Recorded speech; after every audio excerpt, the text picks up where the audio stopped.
Ça, c'est ma Wii portable, la OUI.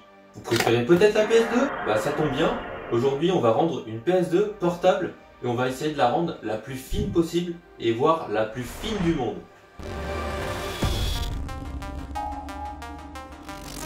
La première étape, c'est de trouver le bon modèle de PS2. On recherche la carte mère la plus petite et elle se trouve dans les PS2 Slim modèle 79000. Le souci, c'est que ces modèles sont vraiment super durs à trouver.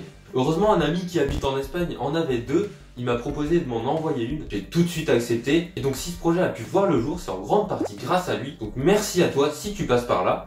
En attendant de recevoir la PS2, j'ai commencé à dessiner sur papier les premières formes. C'était juste les premières idées, c'est pas du tout à quoi ça va ressembler après. Ensuite, j'ai choisi les composants que j'allais utiliser et je les ai commandés sur AliExpress. Donc j'ai attendu un bon bout de temps. Pendant ce temps-là, j'ai cherché comment je pouvais hacker la PS2 et comment je pouvais me passer du lecteur DVD car il est beaucoup trop épais et je m'imagine mal en 2021 à utiliser des jeux au format CD sur une console portable. Après quelques recherches, je suis tombé sur le hack FreeMacBoot. Il avait l'air assez compliqué à installer, mais on peut trouver des memory cards sur eBay avec le hack préinstallé pour une dizaine d'euros. Donc j'en ai commandé une. Ce hack va nous permettre de lancer les jeux directement depuis une clé USB. J'ai choisi de mettre mes jeux sur une carte micro SD qui viendra s'insérer ensuite dans un adaptateur USB.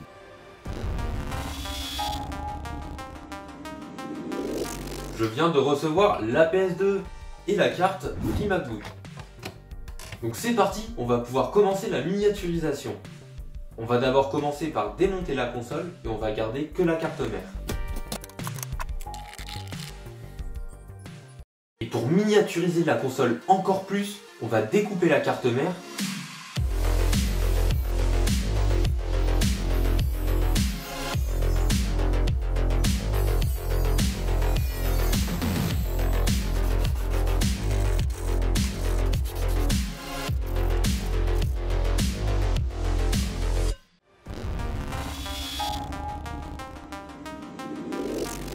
Après j'ai vu qu'on pouvait la découper encore un peu plus.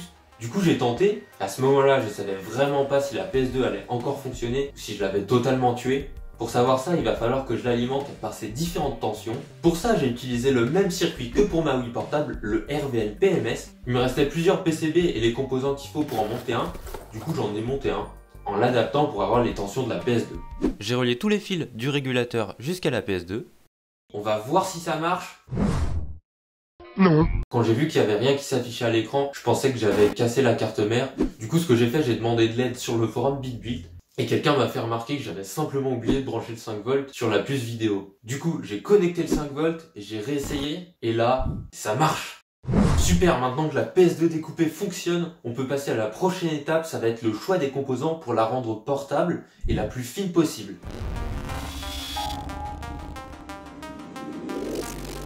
Pour commencer, on va parler des joysticks et des boutons. Il y a une première technique qui consiste à utiliser une manette de PS2, de découper sa carte pour garder seulement son circuit et de déplacer ensuite où on souhaite sur la console les joysticks et les boutons et les relier au circuit par des fils. Et c'est pas ce que je vais utiliser parce que ça me limiterait beaucoup au niveau de l'épaisseur. Je devrais utiliser les joysticks d'une manette de PS2 et malheureusement ils sont vraiment super gros. Je vous rassure, on va pas faire ça, on va faire quelque chose de beaucoup plus propre. On va venir remplacer le circuit d'une manette de PS2 par un microcontrôleur. De cette façon, on pourra utiliser les joysticks et les boutons qu'on veut. Pour moi, ça va être des joysticks de Joy-Con parce qu'ils sont vraiment super fins et des boutons de PS Vita. J'ai commencé à designer des PCB sur KiCad en me basant sur le projet PS2+. Et bien sûr, après avoir commandé mes PCB, je me suis rendu compte que je m'étais trompé dans une mesure.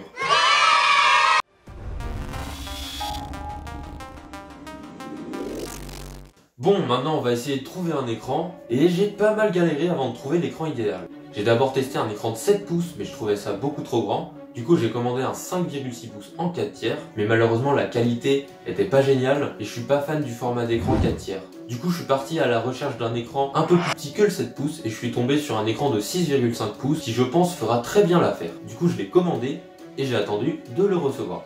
Et voilà l'écran, il a l'air pas mal du tout, et voilà sa carte qui est beaucoup trop grosse, donc on va la miniaturiser au maximum. Pour ça je l'ai découpé, j'ai enlevé ses prises, et j'ai remplacé ses composants essentiels par des plus fins.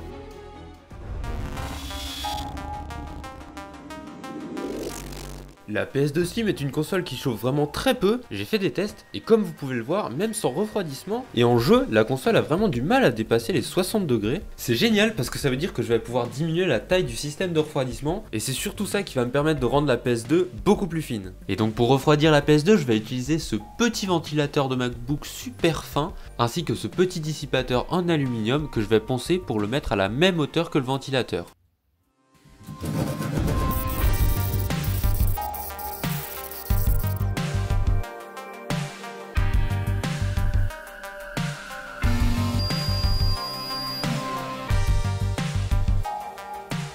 Et voilà notre système de refroidissement. Maintenant on va passer à la modélisation du boîtier et à l'impression.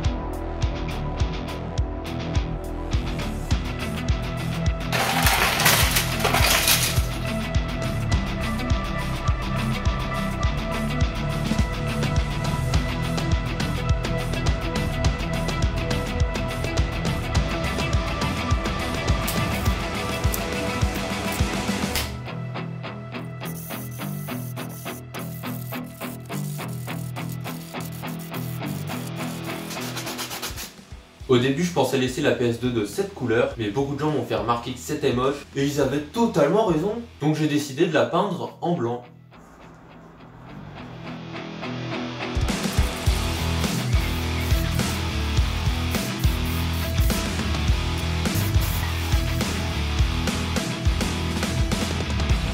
Voilà le boîtier fini, peint et verni.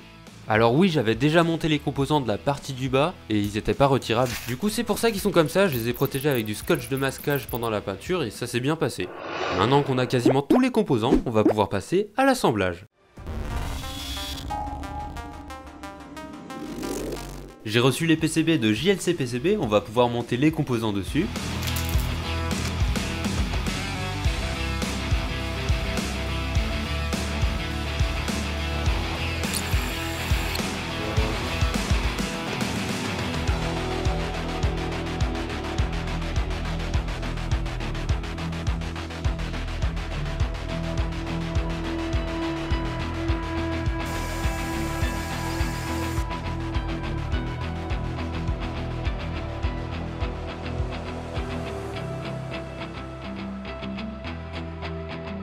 Et voilà, les PCB sont à présent montés et programmés.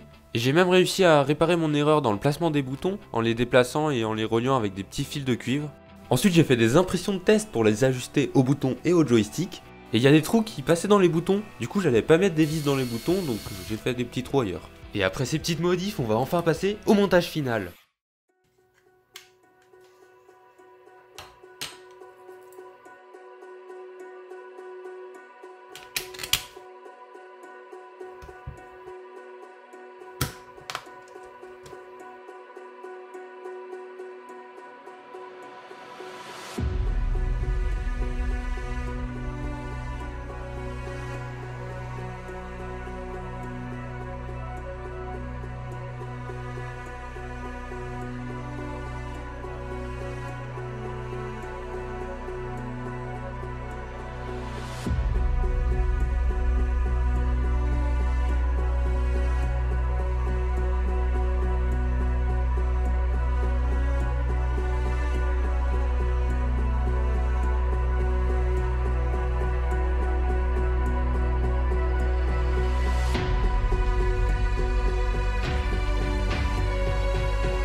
Et voici donc les fonctionnalités.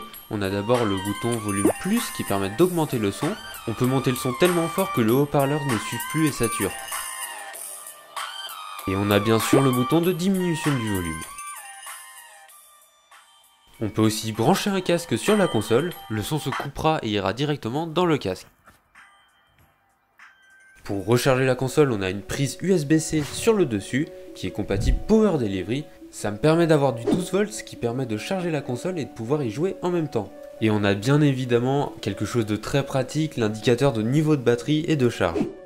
Au niveau de l'écran, il est branché en composite. On peut améliorer la qualité en le mettant en VGA, mais je n'ai pas encore essayé. Au niveau de la batterie, on a un total de 10 000 mAh, ce qui donne une autonomie en jeu de 3h40.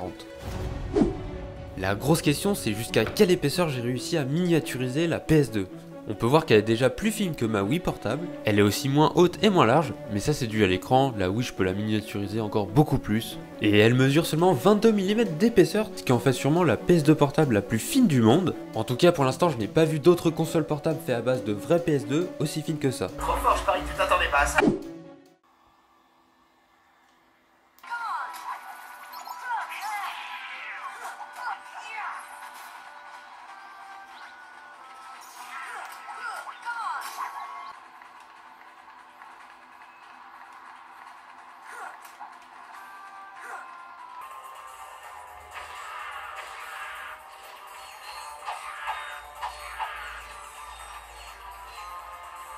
Maintiens la touche L1 enfoncée pour viser.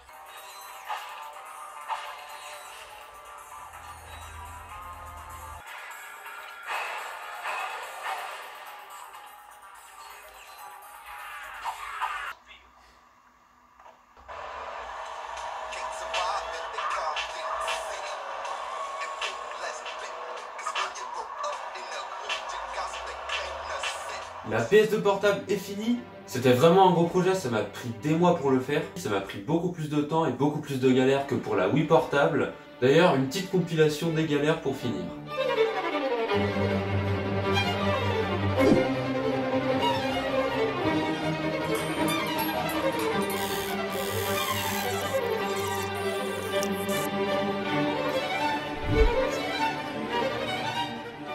Si vous voulez voir plus de détails sur l'avancement et les galères, je vous laisse aller voir mon TikTok. Heureusement, tous ces problèmes sont maintenant résolus, la PS2 est fonctionnelle. Personnellement, je suis assez satisfait du résultat, dites-moi ce que vous en pensez dans les commentaires. J'espère que le résultat vous plaît, si c'est le cas, mettez un pouce bleu et abonnez-vous, ça me ferait super plaisir et ça m'encouragerait à continuer les vidéos. D'ailleurs, en ce moment, je filme avec des téléphones. J'aimerais vraiment m'acheter une caméra pour améliorer la qualité des vidéos. J'ai déjà changé de micro, normalement le son devrait être meilleur pour cette vidéo. Donc si vous voulez me soutenir, vous pouvez faire un don en BAT, c'est la crypto-monnaie du navigateur Brave. Ou bien sur Tipeee, ça me permettrait d'acheter des composants et du nouveau matériel. Sur ce, merci d'avoir regardé cette vidéo et on se dit à la prochaine pour de nouveaux projets.